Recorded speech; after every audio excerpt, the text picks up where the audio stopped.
SS മീഡിയയുടെ biology ക്ലാസ്സിലേക്ക് ഏവർക്കും സ്വാഗതം. ഇന്ന് നമ്മൾ ഡിസ്കസ് ചെയ്യാൻ പോകുന്നത് 10th ക്ലാസ്സിലെ അറിയാനും പ്രതികരിക്കാനും എന്ന് പറയുന്ന ഫസ്റ്റ് ബയോളജി ചാപ്റ്ററിലെ മസ്തിഷ്കം എന്ന് പറയുന്ന ഭാഗത്തെക്കുറിച്ചാണ്. മസ്തിഷ്കത്തിൻ്റെ ഭാഗങ്ങൾ ഏതൊക്കെയാണ്, അതിനെ സംരക്ഷിക്കാൻ വേണ്ടിയിട്ട് ഏതൊക്കെ ഭാഗങ്ങളാണുള്ളത് എന്നൊക്കെയാണ് ഇന്ന് നമ്മൾ ഡിസ്കസ് ചെയ്യുന്നത്. നമ്മളുടെ ശരീരത്തിൽ ഒരുപാട് തരത്തിലുള്ള വ്യവസ്ഥകളുണ്ട്. അതിലേറ്റവും പ്രധാനപ്പെട്ട വ്യവസ്ഥയാണ് നാഡീവ്യവസ്ഥ.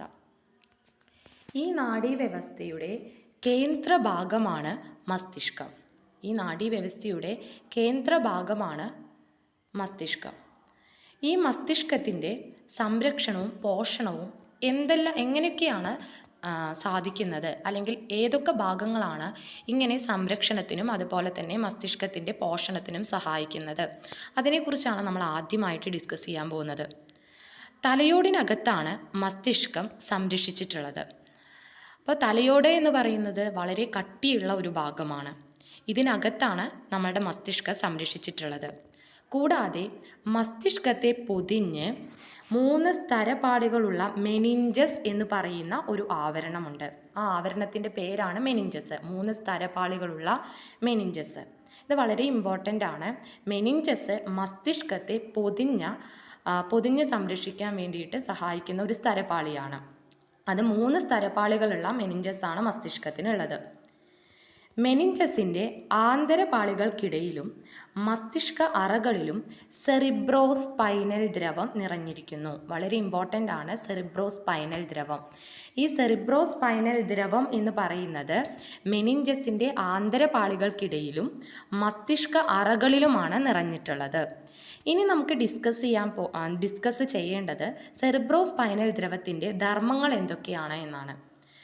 അതിൽ ഫസ്റ്റ് പോയിന്റ്, രക്തത്തിൽ നിന്ന് രൂപപ്പെടുന്ന സെറിബ്രോസ്പൈനൽ ദ്രവം തിരികെ രക്തത്തിലേക്ക് തന്നെ ആഗിരണം ചെയ്യപ്പെടുന്നു. അപ്പോൾ സെറിബ്രോസ്പൈനൽ ദ്രവം ഫോം ചെയ്യുന്നത് അല്ലെങ്കിൽ രൂപപ്പെടുന്നത് രക്തത്തിൽ നിന്നാണ്. അതുപോലെ തന്നെ അത് രക്തത്തിലേക്ക് ആഗിരണം ചെയ്യപ്പെടുന്നുണ്ട്. കൂടാതെ മസ്തിഷ്ക കലകൾക്ക് പോഷക ഘടകങ്ങൾ, ഓക്സിജൻ എന്നിവ നൽകുന്നതും അതുപോലെ മസ്തിഷ്കത്തിനുള്ളിലെ മർദ്ദം ക്രമീകരിക്കുന്നതും മസ്തിഷ്കത്തെ ക്ഷതങ്ങളിൽ നിന്ന് സംരക്ഷിക്കുന്നതും ഒക്കെ ആരാണ്? സെറിബ്രോസ്പൈനൽ ദ്രവമാണ്. അപ്പോൾ സെറിബ്രോസ്പൈനൽ ദ്രവത്തിന് 3 പ്രധാനപ്പെട്ട ധർമ്മങ്ങളാണുള്ളത്. ഒന്നാമത്തെ, മസ്തിഷ്ക കലകൾക്ക് പോഷക ഘടകങ്ങളും അതുപോലെ തന്നെ ഓക്സിജനും നൽകുക, മസ്തിഷ്കത്തിനുള്ളിലെ മർദ്ദം ക്രമീകരിക്കുക, മസ്തിഷ്കത്തെ ക്ഷതങ്ങളിൽ നിന്ന് സംരക്ഷിക്കുക. പോഷക ഘടകങ്ങളും ഓക്സിജനും നൽകുക, മസ്തിഷ്കത്തിനുള്ളിലെ മർദ്ദം ക്രമീകരിക്കുക, മസ്തിഷ്കത്തെ ക്ഷതങ്ങളിൽ നിന്ന് സംരക്ഷിക്കുക. അതായത് പുറമേ നമ്മൾ വീഴാറുണ്ട്, തല കൊണ്ടുപോയി ഇടിക്കാറുണ്ട്. അപ്പോഴൊക്കെ മസ്തിഷ്കത്തിനൊന്നും സംഭവിക്കാതെ അല്ലെങ്കിൽ മസ്തിഷ്കത്തെ സംരക്ഷിക്കുന്നതൊക്കെ ആരാണ്? സെറിബ്രോസ്പൈനൽ ദ്രവമാണ്.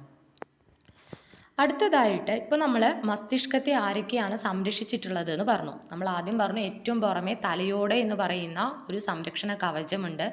കൂടാതെ മസ്തിഷ്കത്തെ പൊതിഞ്ഞ് സംരക്ഷിക്കുന്ന മെനിഞ്ചസ് എന്ന് പറയുന്ന ഒരു ആവരണമുണ്ട്. 3 സ്തരപാളികൾ അടങ്ങിയിട്ടുള്ളതാണ് മെനിഞ്ചസ്.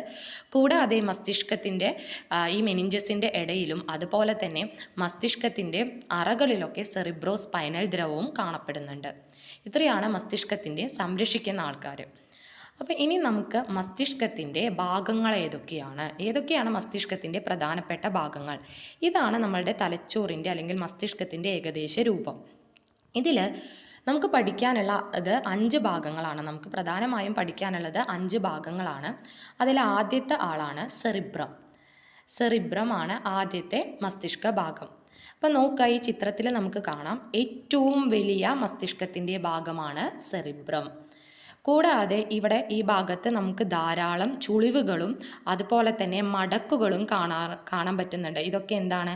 ഈ സെറിബ്രത്തിൻ്റെ ചുളിവുകളും അതുപോലെ തന്നെ മടക്കുകളുമാണ്. സെറിബ്രത്തിൻ്റെ ചാരനിറമുള്ള പുറംഭാഗത്തെ കോർട്ടെക്സ് എന്നും വെളുത്ത നിറമുള്ള ഉൾഭാഗത്തെ മെഡുല്ല എന്നും വിളിക്കുന്നു. സെറിബ്രത്തിന് ഏറ്റവും പുറമേ അല്ലെങ്കിൽ സെറിബ്രത്തിൻ്റെ ചാരനിറമുള്ള പുറംഭാഗത്തെ കോർട്ടെക്സ് എന്നും വെളുത്ത നിറമുള്ള ഉൾഭാഗത്തെ മെഡുല്ല എന്നും വിളിക്കുന്നു. അപ്പോൾ 2 ഭാഗങ്ങൾ നമ്മൾ സെറിബ്രത്തിൽ പറഞ്ഞു. ഒന്ന് കോർട്ടെക്സ് എന്ന് പറയുന്ന ഭാഗമാണ്, രണ്ടാമത്തെ ഭാഗമാണ് മെഡുല്ല. അപ്പോൾ കോർട്ടെക്സ് എന്ന് പറയുന്ന ഭാഗവും അതുപോലെ തന്നെ മെഡുല്ല എന്ന് പറയുന്ന ഭാഗവും. കൂടാതെ ചിന്ത, ബുദ്ധി, ഓർമ്മ, ഭാവന എന്നിവയുടെ കേന്ദ്രമാണ് നമ്മളുടെ സെറിബ്രം. നമ്മൾ ഒരുപാട് കാര്യങ്ങളെപ്പറ്റി ചിന്തിക്കാറുണ്ട്. നമ്മളുടെ ബുദ്ധി, അതുപോലെ നമ്മൾ ഒരുപാട് കാര്യങ്ങൾ ഓർക്കാറുണ്ട്. അതുപോലെ ഭാവന, ഒരുപാട് കാര്യങ്ങൾ നമ്മൾ ഭാവനയോടുകൂടി പറയാറുണ്ട്, ഭാവനയോടുകൂടി നമ്മൾ എഴുതാറുമുണ്ട്. അപ്പോൾ ഭാവന, അതുപോലെ തന്നെ ചിന്ത, അതുപോലെ തന്നെ ബുദ്ധി, ഇതിനൊക്കെ വേണ്ടി സഹായിക്കുന്നത് ആരാണ്? സെറിബ്രമാണ്. അതുപോലെ ഇന്ദ്രിയാനുഭവങ്ങൾ ഉളവാക്കുന്നതും ആര് തന്നെയാണ്? സെറിബ്രം തന്നെയാണ്. ഇന്ദ്രിയങ്ങൾ നമ്മളുടെ ശരീരത്തിൽ എത്ര ഇന്ദ്രിയങ്ങളുണ്ട്? നമുക്ക് കണ്ണുണ്ട്, അതുപോലെ ചെവിയുണ്ട്, അതുപോലെ മൂക്ക്, നാക്ക്, ത്വക്ക്, ഇതൊക്കെ ഇന്ദ്രിയങ്ങളാണ്. കണ്ണ് നമ്മൾ കാണാൻ വേണ്ടിയിട്ട്, ചെവി കേൾക്കാൻ വേണ്ടിയിട്ട്, നാക്കാണെങ്കിലോ നമ്മൾ രുചി അറിയാൻ വേണ്ടിയിട്ടാണ്, ത്വക്ക് സ്പർശനങ്ങളൊക്കെ അറിയാൻ വേണ്ടിയിട്ട്.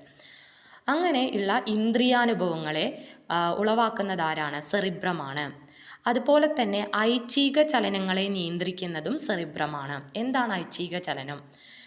അപ്പോൾ 2 തരത്തിലുള്ള ചലനങ്ങളാണുള്ളത്. ഐച്ഛിക ചലനങ്ങളുണ്ട്, അതുപോലെ തന്നെ അനൈച്ഛിക ചലനങ്ങളുണ്ട്. ഐച്ഛിക ചലനം എന്ന് വെച്ച് കഴിഞ്ഞാൽ നമുക്കറിയാം, നമ്മൾ പല പ്രവർത്തനങ്ങളെ അല്ലെങ്കിൽ നടത്തം, ഓട്ടം, ഇങ്ങനെയുള്ള ചലനങ്ങളെ നമുക്ക് നിയന്ത്രിക്കണം എന്ന് തോന്നിക്കഴിഞ്ഞാൽ നമുക്ക് നിയന്ത്രിക്കാം. അല്ലെങ്കിൽ ഓടുകയാണെങ്കിൽ അത് നിർത്തണം തോന്നിക്കഴിഞ്ഞാൽ നമുക്ക് നിർത്താൻ പറ്റും. ഇത്തരം ചലനങ്ങളെ നമ്മളാൽ നിയന്ത്രിതമാകുന്ന അല്ലെങ്കിൽ നമ്മളാൽ നിയന്ത്രിക്കാൻ പറ്റുന്ന ചലനങ്ങളെയാണ് ഐച്ഛിക ചലനങ്ങൾ എന്ന് പറയുക. അപ്പോൾ ഇത്തരം ഐച്ഛിക ചലനങ്ങളെ നിയന്ത്രിക്കുന്നത് സെറിബ്രമാണ്. അപ്പോൾ സെറിബ്രത്തിൻ്റെ പ്രധാനമായിട്ടുള്ള ഫങ്ഷൻസ് അല്ലെങ്കിൽ ധർമ്മങ്ങൾ എന്ന് പറഞ്ഞാൽ ചിന്ത, ബുദ്ധി, ഓർമ്മ, ഭാവന എന്നിവയുടെ കേന്ദ്രമാണ്.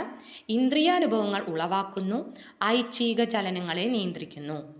അതുപോലെ തന്നെ മസ്തിഷ്കത്തിൻ്റെ ഏറ്റവും വലിയ ഭാഗമാണ് എന്ത്? സെറിബ്രം. ധാരാളം ചുളിവുകളും മടക്കുകളും കാണുന്നു. സെറിബ്രത്തിൻ്റെ ചാരനിറമുള്ള പുറംഭാഗമാണ് കോർട്ടെക്സ്.